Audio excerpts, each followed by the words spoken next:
درنو دوستانو سلامونه می ومنئ. هیله ده ټول جوړ او روغ یاست. نن موږ د میم درس وایو.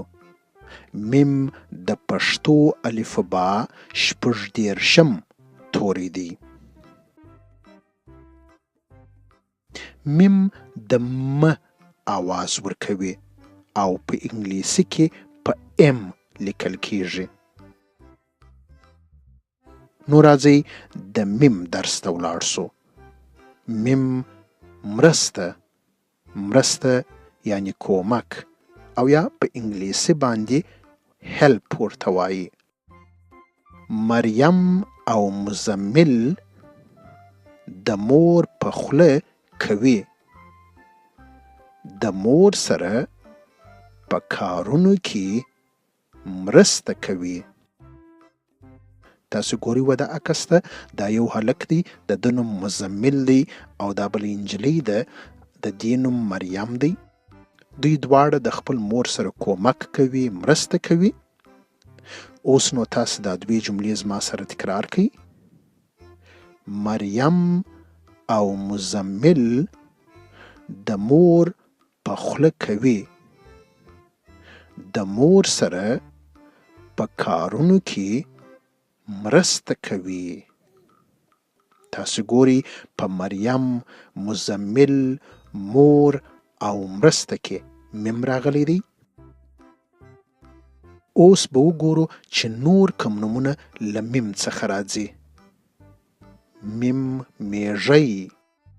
میږي ته په انګلیسي باندې انټ وایي.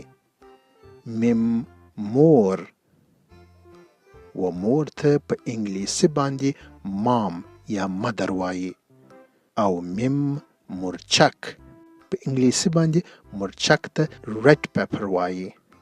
نو موږ ګورو چې له میم څخه میږی، مور او مرچک راغله.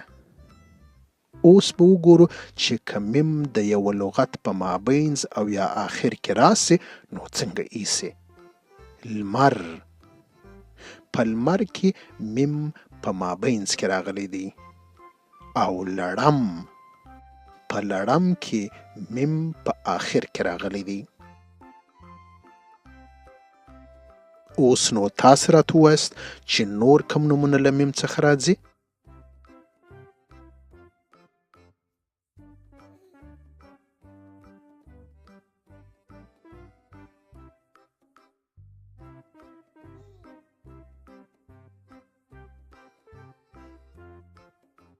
آفرین، شابس.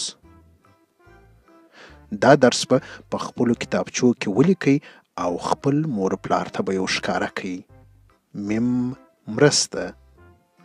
مریم او مزمل د مور په خوله کوي. د مور سره په کارونو کې مرسته کوي. تر بیا مو پر خدای سپارم، په مخه مو شه.